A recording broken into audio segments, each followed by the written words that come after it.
जय माँ पाथरी वाली, जय गुरुदेव, जय माँ काली। आप सभी का स्वागत है आपके अपने चैनल बैरागन पाथरी वाली में। मेरे प्यारे प्यारे भक्तजनों को नवरात्र की हार्दिक शुभकामनाएं देते हुए मैं आज आपके समक्ष एक नई जानकारी के साथ आई हूँ, जिसमें माँ की पूजा नवरात्रि में कैसे करें एवं क्या गलती नहीं करनी चाहिए। तो आइए जानते हैं नवरात्रि क्या है। नवरात्रि जैसे कि आपको पता है, चैत्र मास की अश्विनी मास की ये 2 नवरात्रियाँ जो होती हैं वे खुले तौर पर होती हैं। इसमें व्रत रखने ज़रूरी माने जाते हैं। फिर आते हैं गुप्त नवरात्रि, जो साधकों के लिए होते हैं एवं तांत्रिकों के लिए होते हैं, जो विद्याओं की प्राप्ति की इच्छा रखते हैं और प्यारे भक्तजनों जो 10 महाविद्याओं की कृपा पाना चाहते हैं। और प्यारे प्यारे भक्तजनों, नवरात्रि होती हैं वे नव दुर्गा की होती हैं। दोनों के समय पे एंड में क्या आता है, रात्रि। जब रात्रि में पूजा करी नहीं तो पूजा दिन में करने का क्या फायदा। मानव दुर्गा जी की पूजा पाठ करने का जो असली फल प्राप्त होता है वह रात्रि में ही प्राप्त होता है।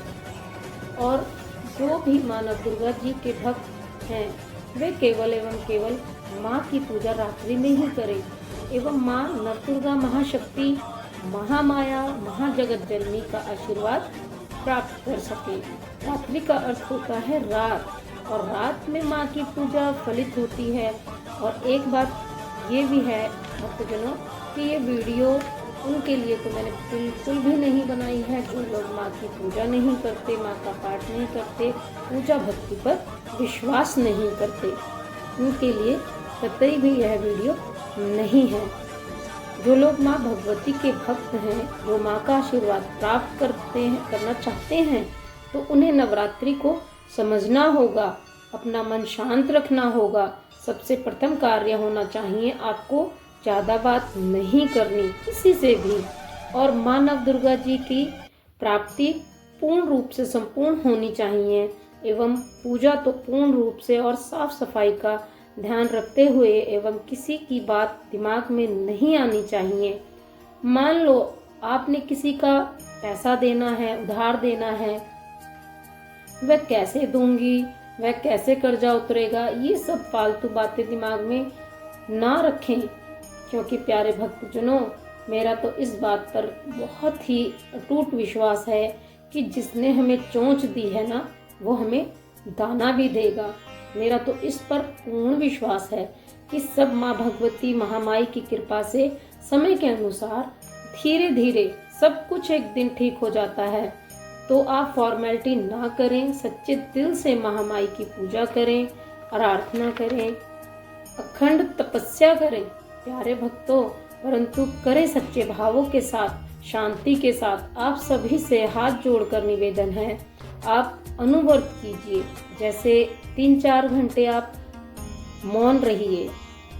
मौन मतलब आप फोन मत देखिए, चुप रहिए। उस दौरान माँ का मंत्र जाप कीजिए, भजन कीर्तन कीजिए और कुछ ऐसा भी मन में ठान लीजिए कि मैं नवरात्रों में जूती चप्पल नहीं पहनूंगी या पहरूंगा।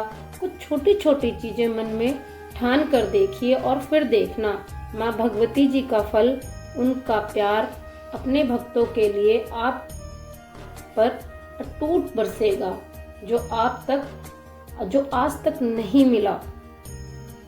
प्यारे भक्तजनों, मैं यही कहना चाहूँगी कि जो आज तक आपको फल नहीं मिला, जो आज तक आपको जिस फल की प्राप्ति नहीं हुई ना, वो चीज़ें आपको सब कुछ मिलेंगी, पर एक आपका विश्वास माँ के प्रति होना चाहिए। प्यारे भक्तजनों, अब एक और बात, जैसे कई लोग माँ का कलश स्थापित कर देते हैं परंतु कलश की गरिमा को नहीं जानते, तो कलश स्थापित करने का क्या फायदा है ना।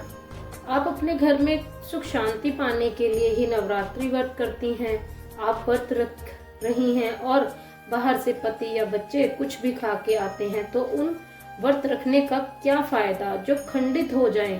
क्योंकि इन 9 दिनों में जो माँ की पूजा होती है ना, वे पूर्ण रूप से वैष्णव होती है। और उन 9 दिनों में अंडा, मीट, मांस, लहसुन, प्याज, बैंगन ये जो तामसिक भोजन होते हैं ये नहीं ग्रहण करने चाहिए, क्योंकि माँ नवदुर्गा जी के ये 9 दिन बहुत ही ज्यादा पावन दिन माने जाते हैं, बहुत ही शुभ फलदायी देने वाले दिन माने जाते हैं। माँ को मनाने का, रिझाने का और माँ का प्यारा प्यारा आशीर्वाद प्राप्त करने का यही समय है जो आपको नवरात्रि में माँ देती हैं। और इसीलिए आप ही हैं, ये शिक्षा अपने बच्चों को दोगे आप ही दोगे इस शिक्षा को कि उनको जो फलित बनाएंगे आगे चलने पे, उनको वो बट फलित बनाएंगे, जीवन में आगे लेकर जाएंगे, जिससे कि वे बच्चे कल को उसी परंपरा को आगे लेकर के जाएंगे और अपने बच्चों को अपने कुल देवी देवता के बारे में अवश्य ही बताएं और नवरात्रि में अपनी कुल देवी माँ के दर्शन जरूर करवाएं, जिससे कि उनकी ऊर्जा शक्ति आपको एवं आपके परिवार को प्राप्त होगी। यदि प्यारे भक्तजनों आप असमर्थ हैं ना, आप नहीं जा सकते, तो नवरात्रि के दौरान देवी माँ के दर्शन करने नहीं जा सकते, आप असमर्थ हैं, तो आप एक कार्य कर सकते हैं कि पूजा पाठ के दौरान आप माँ का प्यारा प्यारा श्रृंगार चढ़ाइए, पूजा हवन कराइए, कीर्तन कराइए, अपने सामर्थ्य अनुसार जरूर करवाइए, ताकि आपको कुल देवी माँ का पूर्ण आशीर्वाद प्राप्त हो और अपने इष्ट को भी प्रसन्न करने का प्रयास अवश्य ही अवश्य करें। और एक महत्वपूर्ण जानकारी है आप सभी के लिए, वो ये है कि जो इन 9 पावन दिनों में आप गलती करते हैं कि माँ नवदुर्गा जी की अखंड ज्योति लगाते हैं और संकल्पित ज्योति के होते हुए आप टीवी, फोन जैसी चीजें यूज करते हैं, बेड पर, सोफे पर बैठ जाते हैं, ये गलती मत कीजिए। पूर्ण रूप से ब्रह्मचर्य का पालन करें, झूठ ना बोलें, गाली ना दें एवं हर गलत कार्य से बचने की कोशिश करें, क्योंकि आप शांति बनाकर अपने घर में, अपने मन में पूजा करेंगी, पाठ करेंगी, तो आपको उसका फल अति शीघ्र नजर आएगा, अति शीघ्र मिलेगा। उस जगत जननी के अपार कृपा आप पर बरसेगी, उसका प्यार आपको प्राप्त होगा। जब आप शांति बनाकर मन में चलोगे तो 100% नहीं, 110% मैं आपको कह रही हूँ कि आपको उस माँ जगत जननी की, माँ अम्बे की कृपा, माँ भगवती की कृपा कोई भी नहीं रोक पाएगा। उनकी कृपा आपको मिलेगी ही मिलेगी, आशीर्वाद मिलेगा ही मिलेगा, क्योंकि वो आपके घर 100% नहीं 110% आएंगी ही आएंगी, क्योंकि आपकी पूजा भक्ति दृढ़ निश्चय ही माँ को बुलाएगा और माँ को रिझाएगा। माँ कलयुग में रात्रि की पूजा जो करते हैं तो वे अवश्य ही आती हैं, क्योंकि रात्रि की पूजा जो है वह बहुत फलित है। और हमें रात्रि की पूजा के समय भयभीत नहीं होना चाहिए, डरना नहीं चाहिए। जैसे आपके रोंगटे खड़े होने लगे, आप झूमने लगे या अन्य किसी भी प्रकार की आहट हो, तो डरे नहीं, माँ भगवती पर अटूट विश्वास रखकर कार्य करें, क्योंकि आप पूजा करेंगे, सच्चे मन से याद करेंगे तो उनका आना स्वाभाविक है। उनकी तरंगे, उनकी दूतनियाँ, उनकी यक्षिणियाँ आपके शरीर पर आएंगी ही आएंगी, और उनको आने से शरीर पर शांति मिलेगी आपको। और वो जब आती हैं शरीर पर तो इसका फायदा यही होता है कि शांति मिलती है आपको बहुत ज़्यादा। शरीर पर शांति बनाए रखने के लिए वह आती हैं। जो सच्ची आत्मा होती हैं, परमात्मा के प्रति अपने आप को समर्पित कर देते हैं जो लोग, उनके शरीर पर ऊर्जा का वास हमेशा होता है। और नवरात्रि में आप हर छोटी छोटी बातों का ध्यान अवश्य रखें, खासकर साफ सफाई का, और अनुवर्त करके कार्य करें। हर गलत चीज का त्याग कर दें। समझ रहे हैं भक्तजनों? हर गलत चीज का त्याग कर दें। और जब भी माँ की पूजा करें साफ सफाई से करें, हर चीज़ का, छोटी छोटी बातों का ध्यान रखें और साफ सुथरा नहा धोकर वस्त्र धारण करें। कुशा के आसन को लेकर जमीन पर ही बैठें। सोना भी नीचे ही है, जमीन पर बैठकर त्याग कर दे, क्योंकि माँ भगवती जी जो है उनसे ऊंचा आसन आपका नहीं होना चाहिए।